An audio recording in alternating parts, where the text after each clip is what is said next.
जय हिंद प्यारे बच्चों, कैसे हैं आप सभी। उम्मीद करते हैं कि आप लोग सब अच्छे से होंगे और मन लगाकर पढ़ाई कर रहे होंगे।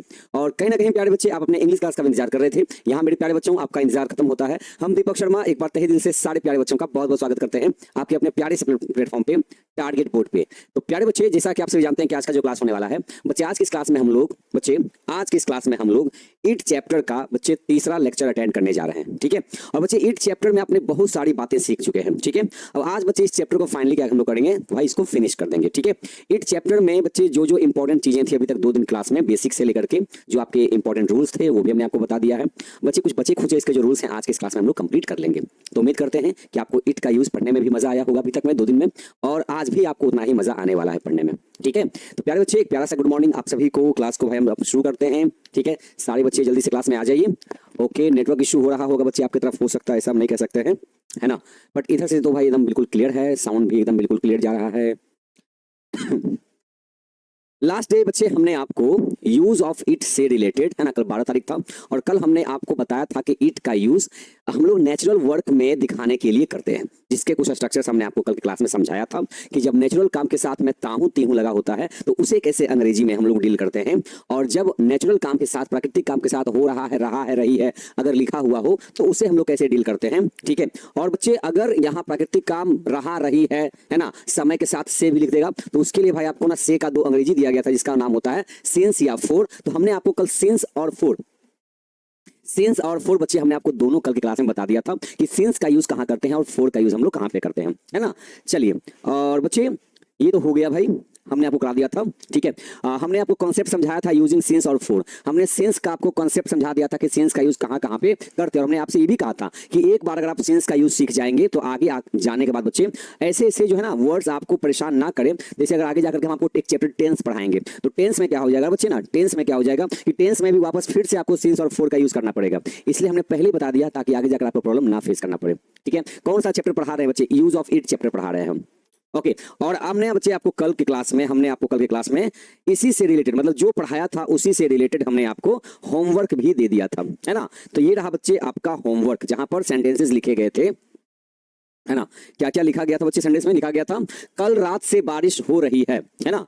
कल रात से बारिश हो रही है मतलब बारिश हो रही है सबसे पहले, लेकिन कब से तो कह रहा है कल रात से, मतलब इसमें टाइम भी मेंशन कर दिया गया है। तो हम कह सकते हैं इट हैज बीन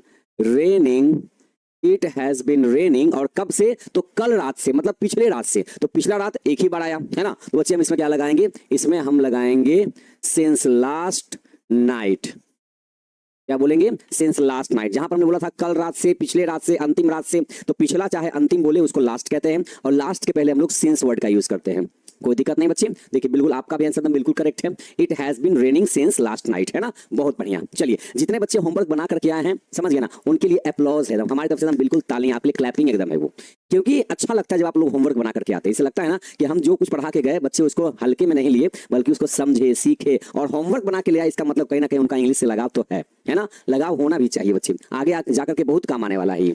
अभी बहुत जोर की बारिश हो रही है। ओके, मतलब बारिश हो रही है, लेकिन कब से हो रही है नहीं पता, सिर्फ बोल रहा है रही है। तो इसको बच्चे हम लोग सिंपली कहेंगे ऐसे, इसको हम लोग कहेंगे इट इज रेनिंग, है ना। इट इज रेनिंग, और कैसे? तो बहुत जोर की, तो इसको हम कह सकते हैं हैवली। क्या कह सकते हैं? इसको हम कहेंगे हैवली। हैवी मतलब होता है ना बहुत भारी, जोर का होता है, तो कह सकते हैं उसको हैवली। तो इट इज रेनिंग हैवली, और यहां लिख देंगे हम फिर क्या? नाउ। क्या लिख देंगे? नाउ, मतलब अभी, है ना। अभी मतलब क्या? अभी मतलब नाउ। ठीक है, प्रेजेंट की बात कर रहा है इसलिए। अब यहां देखिए बच्चे, शिमला में बर्फ गिरती है। क्या लिखा हुआ है? शिमला में बर्फ गिरती है, मतलब कहीं पर प्राकृतिक काम होने की बात कर रहा है, मतलब ताहू तीहू है। तो आपको बच्चे पता है कि जब प्राकृतिक काम के साथ में ताहू तीहू लिखा हो तो उसके साथ हम लोग क्या करते हैं ना, V5 का यूज करते हैं। जैसे बर्फ गिरना का अंग्रेजी होता है स्नो, लेकिन क्या होता है? स्नो होता है। और बच्चे स्नो में ना हमने यहाँ पर S लगा दिया, क्यों? क्योंकि ताहू तीहू वाले में इट के साथ V5 लगाना पड़ता है। तो स्नो होता है V1, लेकिन स्नोज होता है V5। तो ये क्या हो गया बच्चे? ये हो गया इट स्नोज, है ना। बर्फ गिरती है, इट स्नोज। कह रहा है कहां पर? तो शिमला में। तो में का अंग्रेजी हो गया इन, और शिमला का तो भाई शिमला ही लिखाएगा, है ना। यहां कहते हैं कुछ जगहों पर बारिश नहीं होती है। अच्छा, कह रहा है प्राकृतिक काम के साथ ताहू तीहू, उसके साथ नेगेटिव। तो भाई नेगेटिव में हम लोग क्या यूज करते हैं? हम लोग यूज करते हैं डज नॉट का। इसका डज नॉट का, है ना। तो कह रहा है कि इट डज नॉट रेन, बारिश नहीं होती है, इट डज नॉट रेन। कहां पर? कुछ जगहों पर। तो हम कह सकते हैं एट सम प्लेसेस। क्या कह सकते हैं? At some places.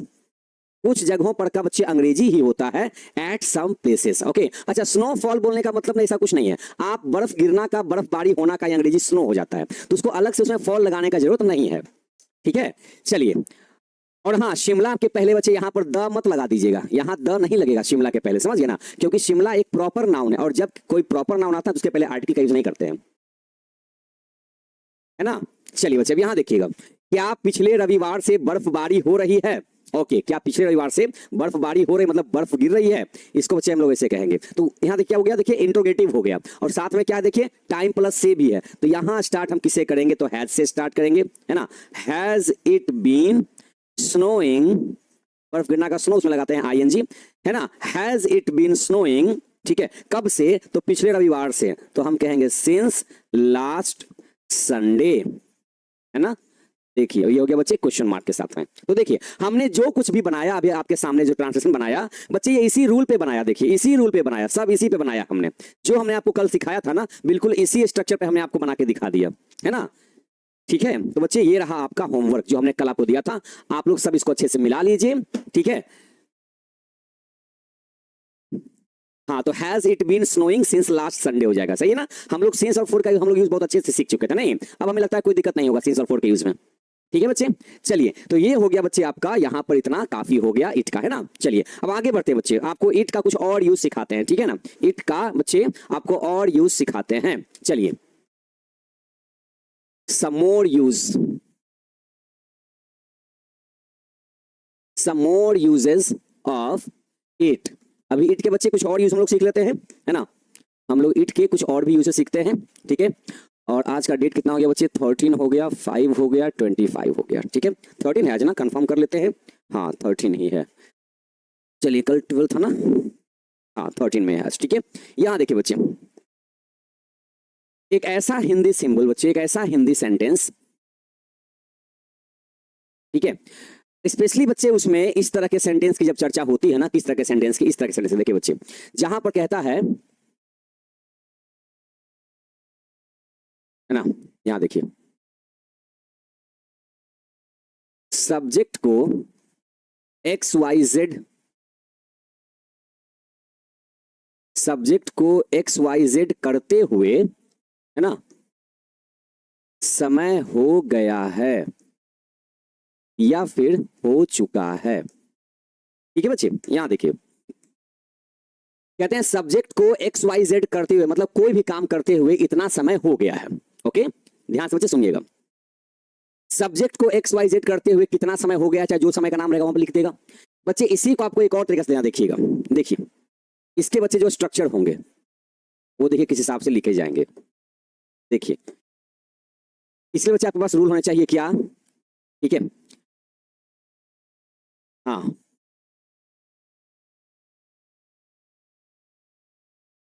इट समय हो गया है, इट हैज, ठीक है, ठीक है, नहीं सिंपल और समझाते हैं, और आपको सिंपल तरीका समझाते हैं, थोड़ा ज्यादा टफ हो जाएगा।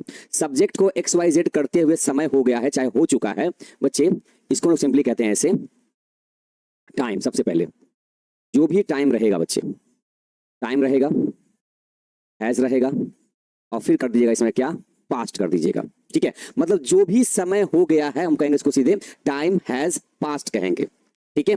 टाइम हैज पास्ट यहां हम लोग कह सकते हैं, ओके।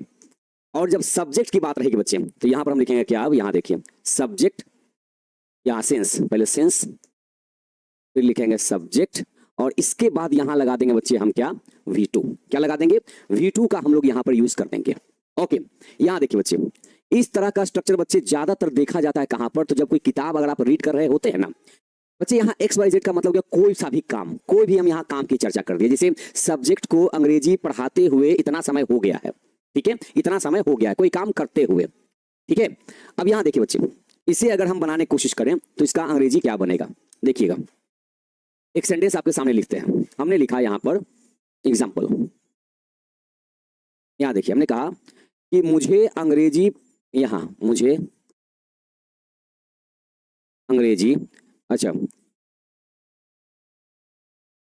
पढ़ाए हुए, अच्छा बच्चे यहाँ पर थोड़ा सा चेंज करते हैं, यहाँ पर थोड़ा सा ना चेंज करते हैं, थोड़ा ज्यादा अच्छा लगेगा। देखिए सब्जेक्ट को एक्स वाई जेड करते हुए यहाँ पर लिख देंगे किए हुए, सॉरी यहाँ लिख देंगे किए हुए, तब ज्यादा सेंटेंस फिट बैठेगा। मुझे अंग्रेजी पढ़ाए हुए, अगर हमने कहा कि 5 साल हो चुके हैं, हमने कहा 5 साल हो चुके हैं, ठीक है। अब यहाँ देखिए बच्चे, अगर इस तरह का सेंटेंस आपको कहना हो कि हमको इस काम को किए हुए 2 साल हो गया, 6 महीना हो गया है, 1 हफ्ता हो चुका है, मतलब कोई एक ऐसा काम जो आपने उतना दिन पहले किया था अब दोबारा आपने नहीं किया है, एक ये टर्म हो जाता है, ठीक है। अब यहाँ देखिए बच्चे, इसी को हम कह रहे हैं क्या, मुझे अंग्रेजी पढ़ाए हुए 5 साल हो चुके हैं, ठीक है। उसके लिए भाई इस तरह के सेंटेंस को जब भी आपको डील करना हो तो आप इस स्ट्रक्चर को बच्चे फॉलो कर सकते हैं, जहां पर आप शुरुआत में ही चाहे तो टाइम को आप मेंशन कर सकते हैं। हालांकि बच्चे इसके लिए एक और रूल भी होता है, लेकिन उस रूल का यूज मतलब ना के बराबर किया जाता है, वो भी आपको हम करके दिखा देते हैं, लेकिन इस वाले रूल का ना रूल ज्यादा यूज किया जाता है। ओके बच्चे पहले समझिएगा, कहते हैं कि सब्जेक्ट को कोई काम किए हुए इतना समय हो गया है। हम लोग अक्सर कहते हैं कि मुझे बाजार गए हुए 2 महीना बीत गया है, मतलब क्या कि 2 महीना से हम बाजार गए ही नहीं है, ये कहने का मीनिंग निकला। फिर आपने कहा कि मुझे अपने दोस्त के यहाँ गए हुए 2 साल हो गया, इसका मतलब 2 साल से अपने दोस्त के यहाँ गए ही नहीं है, ये यहां पर चल रहा है। तो हमने कहा कि अगर इस तरह का सेंटेंस अगर आपको डील करना हो तो बच्चे उसके लिए आप ये वाले स्ट्रक्चर को फॉलो कीजिएगा। तो इसका यूज ज्यादातर जहां तक देखा गया है, जैसे कि आप टाइम लिख लीजिएगा, और यहां देखिए यहां हैज के साथ साथ बच्चे आपको हैव का भी सुविधा दिया गया है, मतलब जैसा टाइम रहेगा वैसा है, जैसा टाइम रहेगा वैसा हैव लगा देंगे। अब यहां देखिए, यहां कह रहा है कि 5 साल हो चुके, तो हम क्या बोलेंगे, हम सीधे कहेंगे कैसा टाइम है, यहाँ टाइम लिखा हुआ है, मेरा टाइम कहां पर है 5 साल, तो हम सिंपली इसको ऐसे लिखेंगे कि 5 इयर्स, मेरा टाइम क्या है, पहले बोला टाइम लिखो, हमने लिख दिया 5 इयर्स। अब 5 इयर्स के साथ हम क्या लगाएं, हैज लगाएं कि हैव लगाएं, तो हमें पता है कि जब हमारा टाइम क्या है, देखिए प्लूरल है, क्या ये एस लगा हुआ है, प्लूरल है, तो हैव भी प्लूरल के साथ ही यूज होता है। क्या होता है, प्लूरल के साथ ही होता है यूज। तो यहां देखिए, जब टाइम आपका एस लेकर के आएगा, जैसे कि 10 इयर्स, 6 मंथ्स, एस लगने पर क्या होता है, ये हैव आपका प्लूरल होता है। हो सकता है बहुत बच्चों को ये मतलब समझ में नहीं आ पा रहा है ये सिंगुलर प्लूरल क्या होता है, तो बच्चे याद रखिएगा, ये जो हैज होता है ना, ये उस सब्जेक्ट के साथ जाता है जो जिसका एक का बोध कराता है। अगर यहां लिखा होता ना कि 1 साल हो चुके हैं, तो हम फिर यहां पर हैज का यूज करते हैं, बट यहां कह रहा है कि 5 साल हो चुके हैं, मतलब 1 से ज्यादा, तो जब 1 से ज्यादा होता है तो वहां पर हम लोग हैव की चर्चा करते हैं। तो हमने कहा 5 इयर्स हैव पास्ड, क्या कहा हमने, 5 years have passed.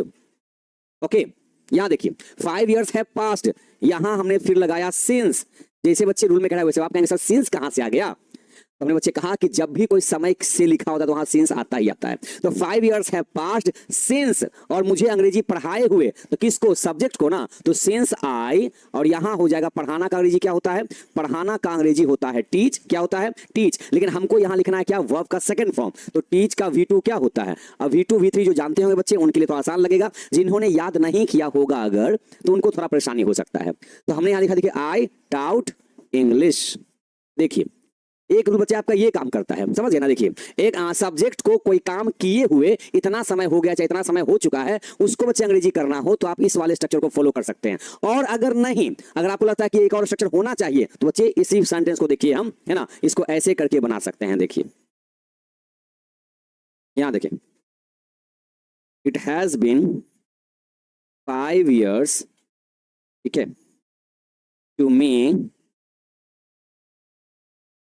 Having taught English.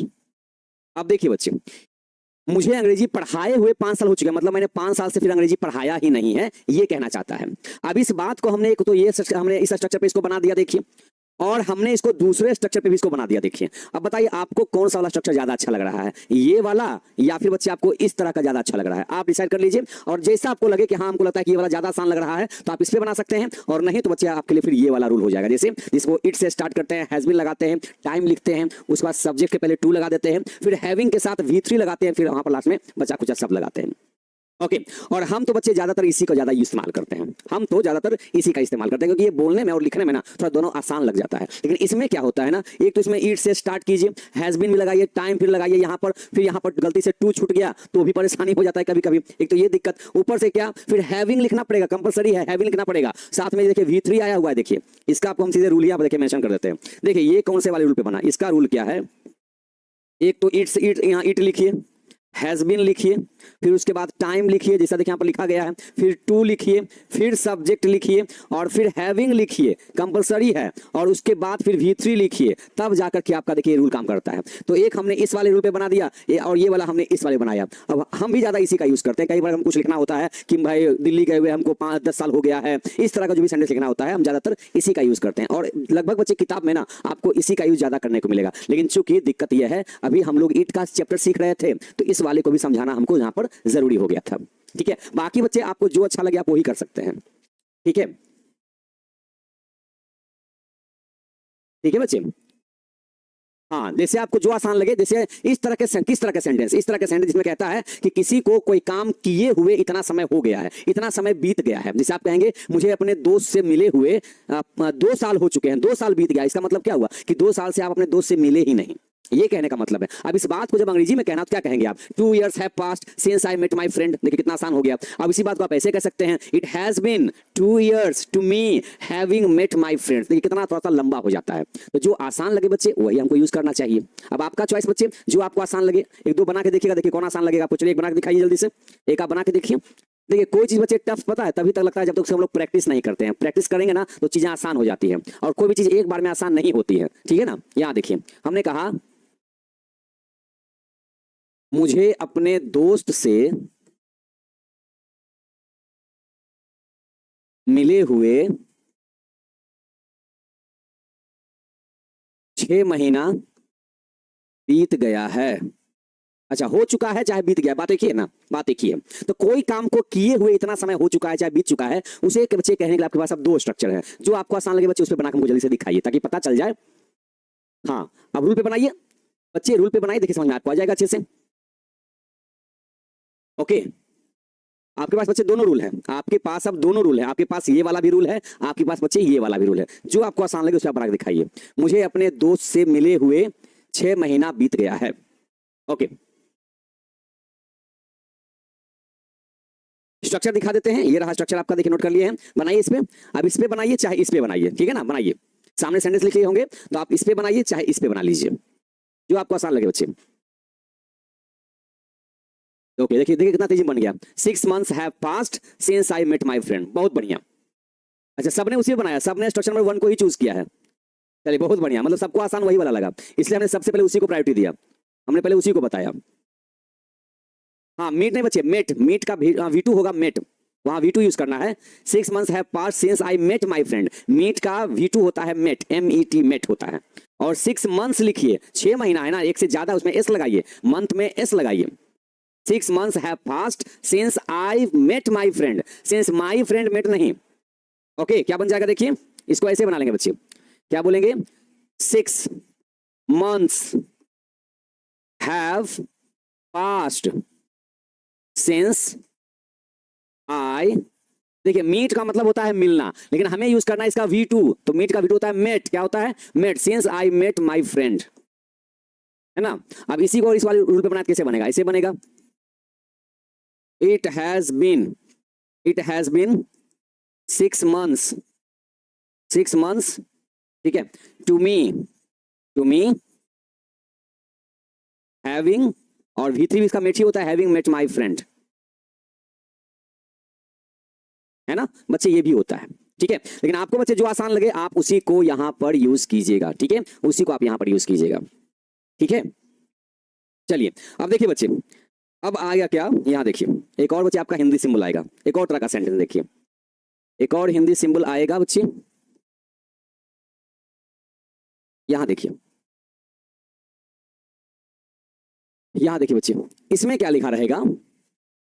कोई भी बच्चे काम, मतलब XYZ कोई भी काम हो गया। ठीक है, XYZ करना अच्छा है चाहे बुरा है।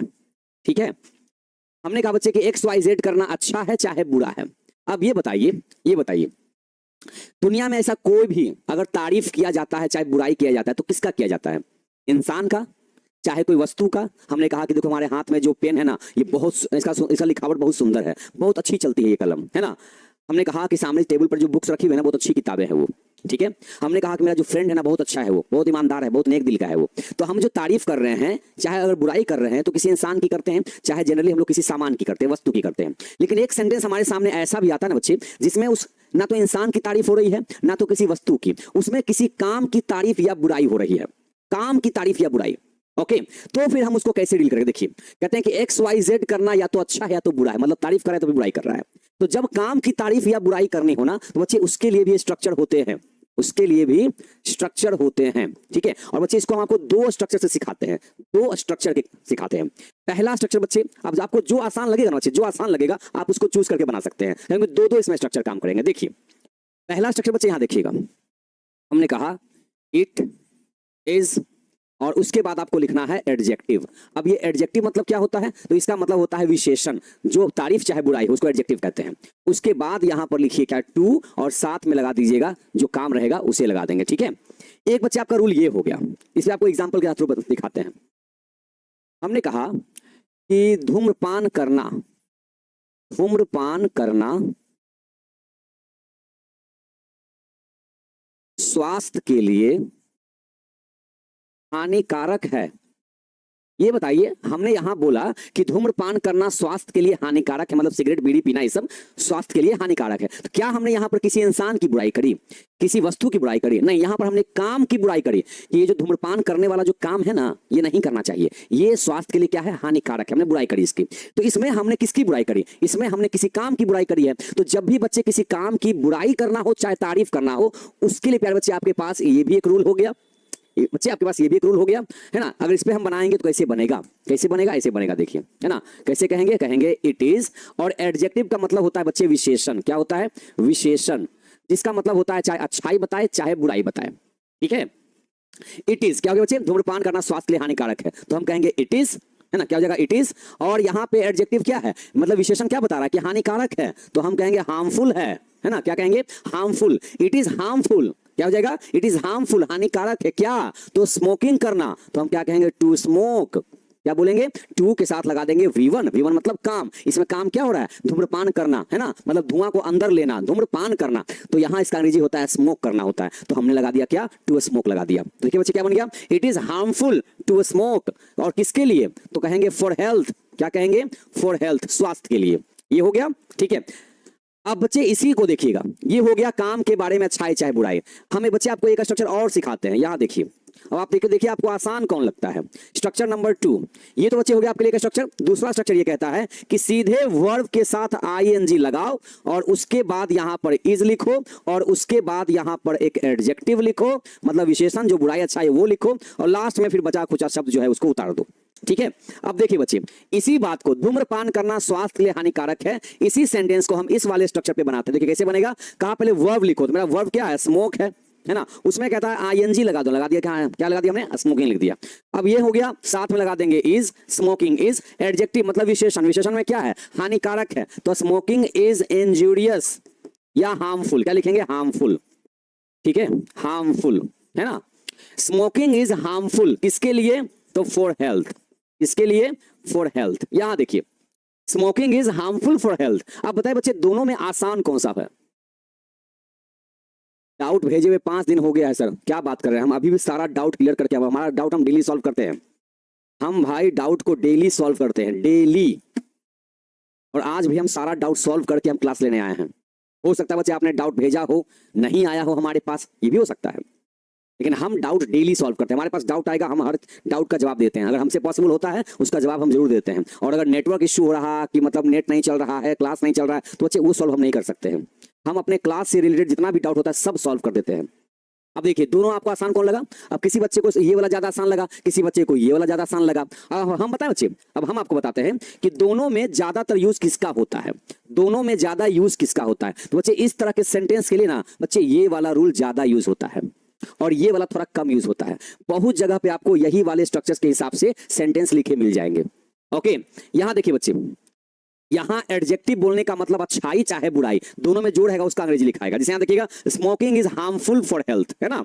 अब यहां देखिए बच्चे, एक और सेंटेंस आपसे हम बनवाते हैं। आपको बताइए आसान कौन सा लगा? जो आपको बच्चे आपको आसान लगा बना दीजिएगा। ठीक है, हमने कहा कि शराब पीना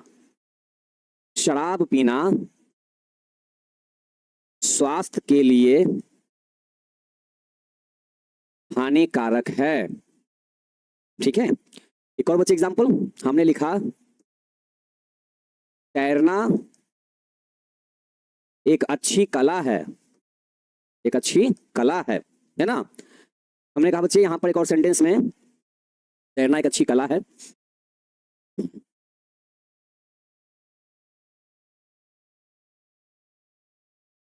मेहनत करना, है ना, मेहनत करना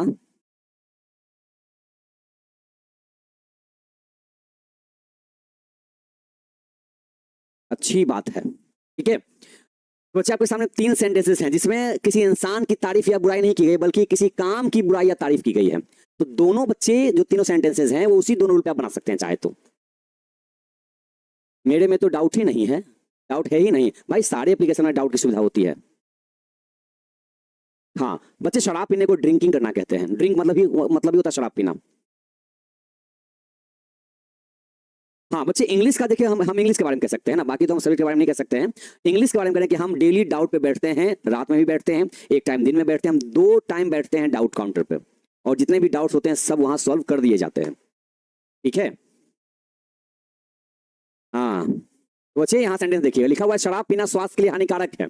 तो हम कहेंगे सीधे क्या, सीधे V4 से स्टार्ट करेंगे, मतलब वह प्लस इस वाले रूल से। ये वाला रूल बच्चे ज्यादा आसान लगता है बनाने में, ओके, और ये बोलने में थोड़ा सा आसान लगता है। इसको कहेंगे क्या, ड्रिंकिंग, क्या बोलेंगे, इसको स्टार्ट ही करेंगे ING से, ड्रिंकिंग।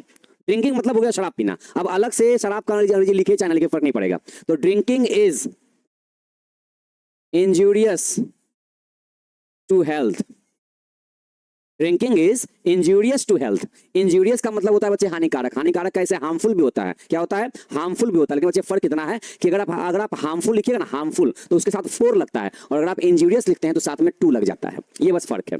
ओके बच्चे, इंजूरियस के साथ 4 मत लगाइएगा, गलत हो जाएगा आपका। वो हार्मफुल के साथ लिखिएगा तो कोई दिक्कत नहीं है। यहाँ बताते हैं, देखिए, अगर आप हार्मफुल लिखते हैं ना, हार्मफुल, तो इसके साथ 4 लगता है, लेकिन अगर आप इंजूरियस लिखते हैं तो इसके साथ 2 लगता है। इसे याद रख लीजिएगा। तैरना एक अच्छी कला है, हम कहेंगे स्विमिंग, क्या कहेंगे, swimming is a good art. क्या बोलेंगे, अ गुड आर्ट। मेहनत करना अच्छी बात है, मेहनत करना बच्चे अंग्रेजी क्या होता है, लेबर करना, है ना। क्या कह सकते हैं, वर्किंग हार्ड कह सकते हैं, मेहनत करना। Working hard is a good thing, a good thing. ठीक है, एक अच्छी चीज, एक अच्छी बात है। तो working hard is a good thing, मेहनत करना अच्छी बात है। तो बच्चे हमें लगता है कि आप इस तरह के सेंटेंस को चाहें तो आराम से आप बना सकते हैं, है ना। अब आपके बच्चे चॉइस है, आप इट इज से भी बना सकते हैं, चाहे सीधे V4 से बना सकते हैं, मतलब वर्ब प्लस ING वाले स्टेप से भी आप बना सकते हैं। कोई दिक्कत नहीं बच्चे, कोई दिक्कत नहीं है। ठीक है, यहां देखिए बच्चे, आपको एक और स्ट्रक्चर की तरफ लेके चलते हैं।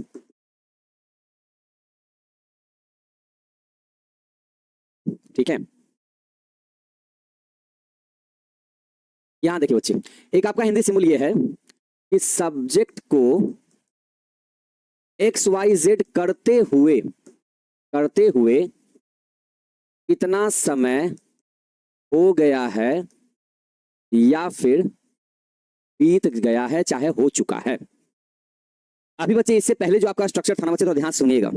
इसके पहले बच्चे आपका जो स्ट्रक्चर था उसमें क्या बताया गया था कि सब्जेक्ट को XYZ किए हुए इतना समय हो गया है, मतलब तब से उसने उस काम को किया ही नहीं है। क्या है, किया ही नहीं है। ठीक है, जैसे आपने कहा कि मुझे अंग्रेजी पढ़ाए हुए 5 साल हो चुके हैं, इसका मतलब कि 5 साल हो चुके हैं पढ़ाई, इसका मतलब 5 साल से उसने अंग्रेजी को टच नहीं किया है। यहां बोला कि मुझे अपने दोस्त से मिले हुए 6 महीना बीत गया, मतलब 6 महीना से फिर दोस्त से वो मिला ही नहीं है दोबारा। ओके, लेकिन बच्चे अभी क्या कह रहा है अभी ना, अभी कह रहा है कि सब्जेक्ट को XYZ करते हुए इतना समय बीत गया, इतना समय हो चुका है।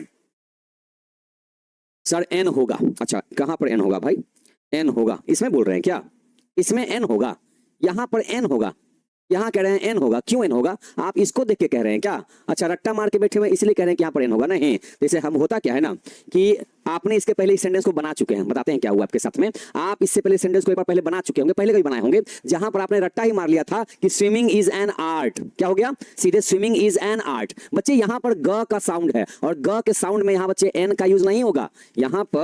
यहाँ बच्चे N का साउंड नहीं आएगा, यहाँ पर आपको A ही लिखना पड़ेगा। अगर गुड नहीं लिखा होता ना तो आर्ट के पहले N लगता।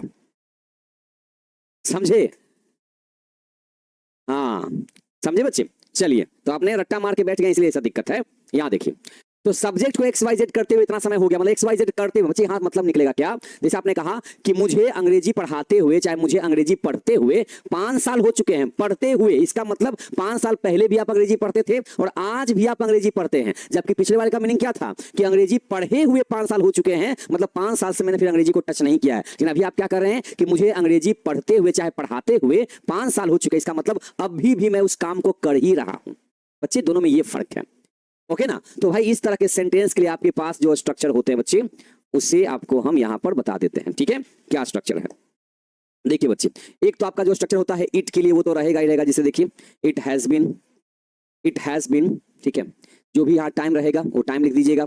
उसके बाद जो सब्जेक्ट रहेगा यहाँ पर सब्जेक्ट लिख दीजिए, जिसको भी टाइम हुआ है, ओके। उसके बाद बच्चे आप यहाँ सीधे चाहे, है ना, सीधे लिखिएगा क्या, सीधे वर्ब के साथ आईएनजी, ओके, ऑब्जेक्ट कॉम्प्लीमेंट। बच्चे आपको ये वाला ज्यादा आसान लगेगा इसमें, ओके, इसमें ज्यादा बच्चे तामझाम नहीं है। सुनिएगा, एग्जांपल देखिए। अब हमने कहा मुझे अंग्रेजी पढ़ाते हुए 12 साल हो गए हैं, चाहे बीत चुके हैं, ठीक है। अब बच्चे इसे बच्चे अंग्रेजी में कैसे कहेंगे, भाई बच्चे आप फर्क थोड़ा समझना जानिएगा, ओके। बच्चे आपको थोड़ा फर्क समझना जरूरी है। देखिएगा, अगर हम इस बात को ऐसे कहते हैं कि मुझे अंग्रेजी पढ़ाए हुए 12 साल बीत चुके हैं, इसका मतलब कि 12 साल पहले मैंने अंग्रेजी पढ़ाया था, अब नहीं पढ़ा रहा हूं। बट यहां कह रहा है कि मुझे अंग्रेजी पढ़ाते हुए 12 साल बीत चुके, इसका मतलब मैं आज भी अंग्रेजी को पढ़ा ही रहा हूं। तो बच्चे दोनों सेंटेंस में फर्क है, इसलिए बच्चे दोनों स्ट्रक्चर में भी फर्क आ गया, है ना। यहां देखिए, तो अब हम इसे अंग्रेजी में कैसे कहेंगे, तो अच्छे से कहेंगे अंग्रेजी में, इसे कहेंगे इट हैज बीन, क्या बोलेंगे, इट हैज बीन, क्या हो गया 12 साल, इट हैज बीन 12 ईयर्स, क्या बोलेंगे, it has been 12 years, 12 years, ठीक है। It has been 12 years to me, it has been 12 years to me, क्या करते हुए, तो अंग्रेजी पढ़ाते हुए, तो सीधे कहेंगे टीचिंग इंग्लिश। इसे बच्चे हम लोग इस तरह से कह सकते हैं, ओके। ये बच्चे आपका ये हो गया।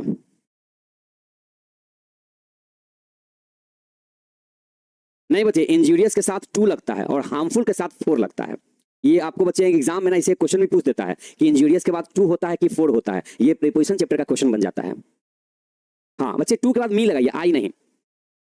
हाँ बच्चे, इंग्लिश का ई तो कैपिटल होगा ना, वो तो वहाँ कैपिटल होगा वो, क्योंकि वो एक सब्जेक्ट का नाम है इसीलिए। तो बच्चे दोनों सेंटेंस में आपने फर्क समझा यहाँ पर ना, हाँ ठीक है। तो बच्चे आपने फर्क समझ लिया। It has been 12 years to me teaching English. यहाँ बच्चे आपको मैं एक और स्ट्रक्चर बता देते हैं, यहाँ देखिए, इसी का बच्चे एक और आपको स्ट्रक्चर बताते हैं, ध्यान से देखिए, है ना, इसका भी आपको एक और स्ट्रक्चर बताते हैं। अब देखिए जो आपको आसान लगे, टाइम हैज या हैव, ठीक है, पास्ट, सिंस, सब्जेक्ट, ठीक है,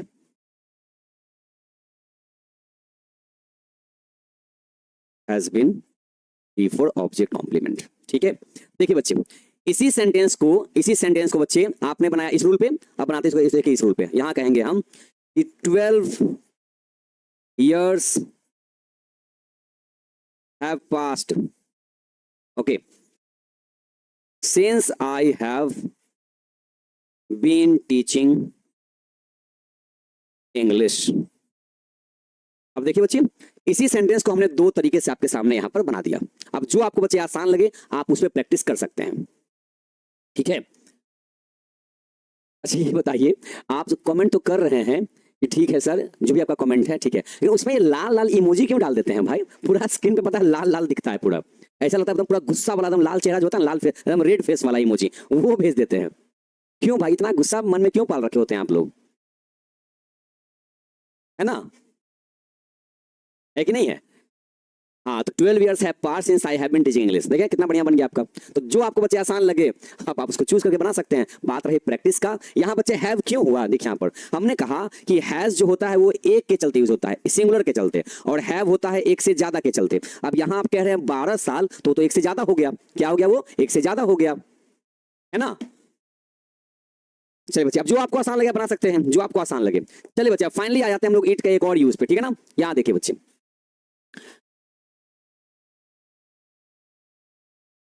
घड़ी का समय जब देखना हो दिखाना हो तो हम लोग इट का यूज भी करते हैं।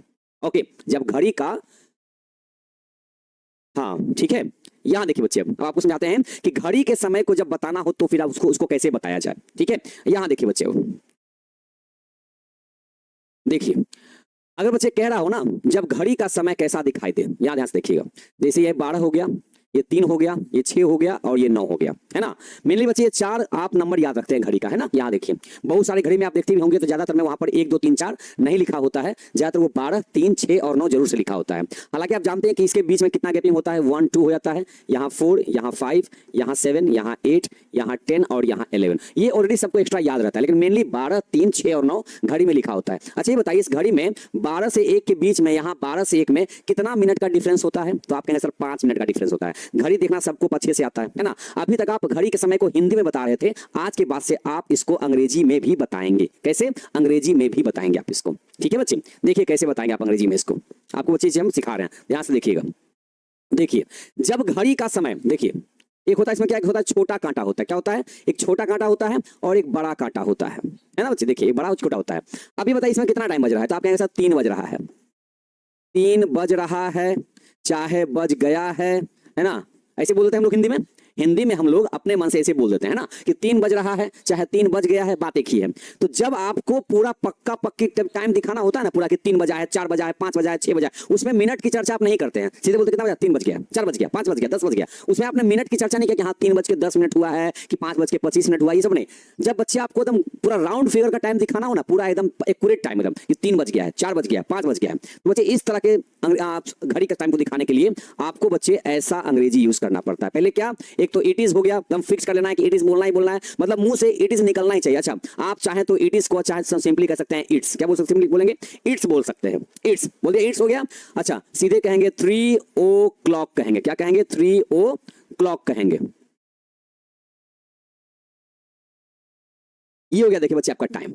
तो जब पक्का पक्की टाइम दिखाना हो ना तो उसमें आप लोग क्या लगाते हैं, ओ क्लॉक का यूज करते हैं, जब पक्का पक्की दिखाना हो तब। ओके, और यही बच्चे अगर बोलना हो, जैसे यहां देखिए, जैसे अभी अगर टाइम क्या हो गया है ना, अभी बच्चे अगर टाइम हो गया, मान लेते हैं क्या कि 3 बजकर 18 मिनट हुआ है, जैसा कि अभी हो रहा है 3 बजकर 18 मिनट हुआ है। अच्छा हिंदी में हम लोग अलग तरीके से बोलते हैं, नहीं 3 बजकर 18 मिनट हुआ है, 3:18 हो गया है ना, ऐसा बोल देते हैं हम लोग, 3:18 हो चुका है। अब भाई जैसे ही बच्चे, जैसे ही बजकर के साथ मिनट भी आ जाए तो बच्चे इस तरह के सेंटेंस को कहेंगे कैसे, देखिए इट्स तो फिक्स हो गया, इट इज को इट्स कहेंगे, इट्स हो गया। उसके बाद बच्चे जो मिनट रहेगा उसको पहले लिखेंगे, क्या बोलेंगे, इट्स 18 मिनट्स, क्या बोलेंगे, इट्स 18 मिनट्स पास्ट कहेंगे, क्या बोलेंगे, पास्ट। 3 बजकर 18 मिनट हुआ है, अब देखिए 3 भी बज गया, साथ में 18 मिनट एक्स्ट्रा भी बीत गया है, तो बीते हुए समय को क्या बोलेंगे, पास्ट कहेंगे। तो जब भी बच्चे घंटे के साथ मिनट भी बताना हो ना तो पहले मिनट की चर्चा करेंगे, उसके बाद पास्ट लिखेंगे और उसके बाद हम सीधे लिखेंगे क्या, सीधे लिखेंगे 3। अब यहां पर ओ क्लॉक नहीं लगाएंगे, जब मिनट वाला जब टाइम आ जाए ना, साथ में मिनट बताने लग जाए, तब हम ओ क्लॉक का यूज नहीं करेंगे। जब पूरी जब टाइम दिखाते हैं ना बच्चे, तो आपको फिर क्या करना पड़ेगा, ठीक है बच्चे, तो आपको वहां पर ओ क्लॉक यूज करना पड़ता है। लेकिन जब मिनट की चर्चा हो जाए ना तो उसमें आप क्या कीजिए, पहले मिनट को लिखिए, फिर पास्ट जरूर से लिखिए और उसके बाद जिसका भी बजकर हुआ है, 3 बजकर 4 बजकर 5 बजकर, उसको लास्ट में लिखिएगा, पहले मिनट बाद में घंटा वाला टाइम लिखिएगा।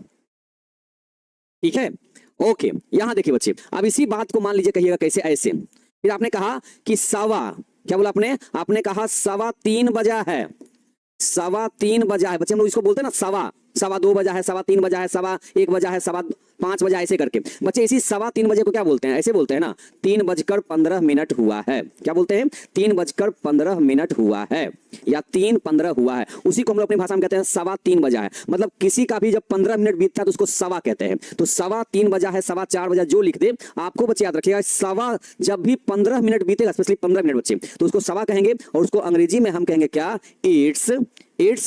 इट्स अ क्वार्टर पास्ट, क्या बोलेंगे बच्चे, इट्स अ क्वार्टर पास्ट, किसका, तो 3 का, ऐसे बनाएंगे, इट्स अ क्वार्टर पास्ट 3, क्या बोलेंगे, इट्स अ क्वार्टर पास्ट 3।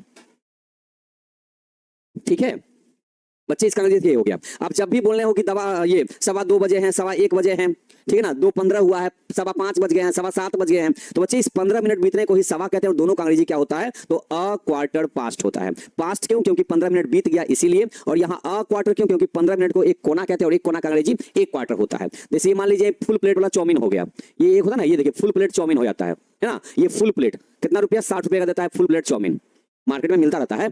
अब इसका 4 हिस्सा है ना, इसका 4 हिस्सा, तो आप क्या बोलते हैं, अब पूरा कोई होता है कि भाई 1 प्लेट चाउमीन कौन खाता है, 1 क्वार्टर चाउमीन भाई बहुत ज्यादा हो गया, तो आप क्या लेते हैं, आप कहते हैं हमको क्वार्टर चाउमीन दीजिएगा। क्या बोलते हैं, आप कहते हैं कि हमको क्वार्टर चाउमीन दीजिएगा। तो ये क्वार्टर मतलब क्या हुआ, ये क्वार्टर मतलब इस पूरे हिस्से का मात्र 1 हिस्सा। कितना, 1 हिस्सा। तो देखिए घड़ी में सेम वही होता है, देखिए घड़ी में देखिए ये घड़ी पूरा होता है 60 मिनट का, इसमें आपने 1 हिस्सा, यहाँ देखिए पूरा 1 हिस्सा इधर का ले लिया, तो आपने क्या किया, आपने उसका क्वार्टर यूज कर लिया, है ना। तो बच्चे 15 मिनट बीतने को क्या बोलते हैं हम लोग, क्वार्टर पास्ट कहते हैं। ठीक है, ऐसे बच्चे और भी सेंटेंस होते हैं घड़ी देखने में, जैसे अगर बोलना हो कि 3:30 बजा है, 3:30 बजा है ना, तो 3:30 का मतलब क्या हो गया, इसका मतलब हो गया 3:30 हुआ है ना, क्या बोलते हैं 3:30 हुआ है। तो इसे अंग्रेजी में कैसे कहेंगे बच्चे, जब जब बोलना हो 3:30 या 3:30, 5:30, 6:30 जो भी बोलना हो, तो उस 30 मिनट के लिए बच्चे अंग्रेजी यूज किया जाएगा इट्स हाफ। अब देखिए पूरा 60 मिनट का टाइम होता है, उसमें आधा घंटा बीत गया है ना, उसमें आधा घंटा मतलब 30 मिनट बीत गया इतना, बाकी आधा बच गया है। तो बच्चे इस आधा घंटा को बोलते हैं हम लोग हाफ पास्ट कहते हैं। जब भी कहना हो कि 3:30 बजा है, 4:30 बजा है, 5:30 बजा है, तो बच्चे इसको हम लोग कहेंगे इट्स हाफ पास्ट, क्या बोलेंगे, इट्स हाफ पास्ट 3। अब जिसका भी 3:30 बजा हो, 4:30 रहेगा तो 4 करेंगे, it's half past 4, it's half past 5, it's half past 6, जैसे रहेगा वैसे कर सकते हैं। ठीक है, अब इसी वजह से देखिए ऐसे कहते हैं, कहेंगे 3:45 हुआ है, 3:45 हुआ है, 3:45 बजा है, 3:45 हुआ है चाहे बजा है। ये बताइए 3:45 बोलने का मतलब क्या हो गया, इसका मतलब हो गया 3:45 हुआ है। किसी का 45 मिनट बीतना, अगले का वो 3:45 हो जाता है। आप कहते हैं 3:45 हुआ है, बट उसको आप दूसरी भाषा में क्या कह सकते हैं कि 3:45 बजा। अच्छा, बहुत लोगों को 3:15 समझ में नहीं आता, तो कोई दिक्कत नहीं है, आप इस वाले मिनट को भी देख सकते हैं। तो 3:45 हुआ है, इसको क्या कहेंगे हम, तो इसे हम कहेंगे ऐसे, देखिए इट्स, अब 3:45 को बच्चे पता क्या कहेंगे, इसको हम कहेंगे, हाँ यहाँ देखिए इसको कहेंगे बच्चे इट्स अ क्वार्टर टू, क्या बोलेंगे, इट्स अ क्वार्टर टू। अब किसका 3:45, तो 4 का, इट्स अ क्वार्टर टू 4। बच्चे जब भी जैसे ही आपका टाइम जो है ना, जैसे एक कांटा आपका 3 पे है और दूसरा कांटा आपका यहाँ पर देखिए यहाँ किस पे है, यहाँ बच्चे आपका 9 पर हो गया, इसका मतलब कितना हो गया 3:45 हो रहा है। तो बच्चे जब बड़ा वाला कांटा ना 9 के बाद घूमना शुरू हो जाए ना, तो यहाँ पर बीतने का अंग्रेजी पास्ट नहीं लिखेंगे बल्कि टू लिखना शुरू करेंगे, चाहे कितना मिनट भी बाकी क्यों ना हो। ठीक है, यहां देखिए बच्चे क्या हो गया, इट्स अ क्वार्टर टू 4, मतलब ये बोल रहे हैं 3:45 हुआ है, तो उसको हम अंग्रेजी में कह सकते हैं इट्स अ क्वार्टर टू 4, या ऐसा नहीं कि यहाँ 3 लिख देंगे। 3:45 बोलने का मतलब 3:45 बजा, और बच्चे पौने का अंग्रेजी क्वार्टर टू होता है, क्वार्टर पास्ट मतलब सवा, और क्वार्टर टू बोलने का मतलब पौने। ठीक है, याद रखिएगा। अब देखिए बच्चे इसी को कहते हैं ऐसे, कहेंगे 5 बजने में, ठीक है 5 मिनट बाकी है, यहाँ देखिए बच्चे बाकी है, हम लोग ऐसे बोलते हैं ना टाइम को, अभी 5 बजने में 5 मिनट बाकी है। तो बच्चे देखिए क्या अंग्रेजी होगा, हम कहेंगे इट्स 5, क्या बोलेंगे, इट्स 5 मिनट्स टू 5, क्या बोलेंगे, इट्स 5 मिनट्स टू 5, इसको ऐसे कह सकते हैं। ठीक है, इट्स 5 मिनट्स टू 5, है ना। अब यहां पर हम पास्ट क्यों नहीं लिखे, यहां पर बोल रहे हैं 3:30 बजा है, मतलब बज गया, तो हमने पास्ट लगा दिया, है ना। यहां हमने लिखा था अभी कि 3:18 हुआ है, तो हमने यहां पर 18 मिनट्स पास्ट लिखा था। लेकिन बच्चे हमने यहां पर क्या लिखा, 5 मिनट्स पास्ट नहीं लिखा, क्या लिखा 2, क्योंकि बच्चे बाकी का अंग्रेजी 2 लिखना है, और है ना बजकर का अंग्रेजी आपको पास्ट लिखना है, याद रखिएगा। बाकी का अंग्रेजी 2 लिखना है, और इतना बजकर इतना मिनट हुआ है ना, तो बच्चे उसका अंग्रेजी हम लोग लिखेंगे पास्ट लिखेंगे, याद रखिएगा। और ये बाकी तभी लिखाता है जब वो 45 मिनट के पार कर जाता है। तो यहां देखिए 5 बजने में 5 मिनट बाकी, इट्स 5 मिनट्स टू 5 लिखेंगे ऐसे। ठीक है, अगर बच्चे हमको ये कहना हो सेंटेंस में कि पक्का पक्की है ना, या ठीक 7 बजा है, मतलब बोलते हैं पक्का पक्की 7 बजा है, ठीक 7 बजा है, तो मतलब इधर उधर मिनट नहीं है, पक्का पक्की 7 बजा है। तो बच्चे इसको हम कहेंगे सीधे अंग्रेजी में, क्या कहेंगे, इट्स जस्ट 7, क्या बोलेंगे, इट्स जस्ट 7। पक्का पक्की को बच्चे बोलते हैं जस्ट बोलते हैं, ठीक है, इट्स जस्ट 7। और यही अगर ऐसे लिख दे, है ना, कि 7 बजने ही वाला है, 7 बजने ही वाला है, बच्चे इसका अंग्रेजी यहां पर किया जाएगा ऐसे। ठीक है, इट इज अबाउट टू 7, क्या बोलेंगे, इट इज अबाउट टू 7, या इसको हम ऐसे भी कह सकते हैं, इट इज जस्ट ऑन 7, ऐसे कह सकते हैं। अगर बताना हो कि 8 बजने ही वाला है, मतलब 2-3 मिनट बाकी होगा, 9 बजने ही वाला मतलब अब बच जाएगा, तो उसे बच्चे अंग्रेजी में कहेंगे इट्स अबाउट टू 7 या इट इज जस्ट ऑन 7। आप यहाँ इट इज को इट्स भी लिख सकते हैं, चलेगा। ठीक है, चलिए तो प्यारे बच्चे इट का हमने मोटा मोटी तौर से अंग्रेजी यहाँ पर सीख लिया है। ठीक है, यहाँ बच्चे आपका ग्रामर का एक और चैप्टर यहाँ पर हम फिनिश करते हैं। इट का यूज काफी इंपॉर्टेंट था, ये जानना जरूरी था। 10th क्लास में ट्रांसलेशन में एग्जाम में ना इट वाला क्वेश्चन भी पूछ देता है। ठीक है, तो बच्चे आप सब लोग से उम्मीद है कि आप लोग इस चैप्टर को समझे होंगे, और अगर अभी फिलहाल नहीं समझे तो इसका एक बार रिवीजन, 2 बार रिवीजन जरूर से करें। ठीक है, बाकी बच्चे मिलते हैं आपको हम कल के क्लास में एक नए चैप्टर के साथ में। ठीक है, तब तक के लिए आप हंसते रहिए, मुस्कुराते रहिए, और जो भी चीजें बच्चे पढ़ाई गई हैं वो एक बार में समझ में नहीं आए कम से कम 2-3 बार रिवीजन उसका जरूर से कीजिएगा। ठीक है बच्चे, तब तक के लिए जय हिंद।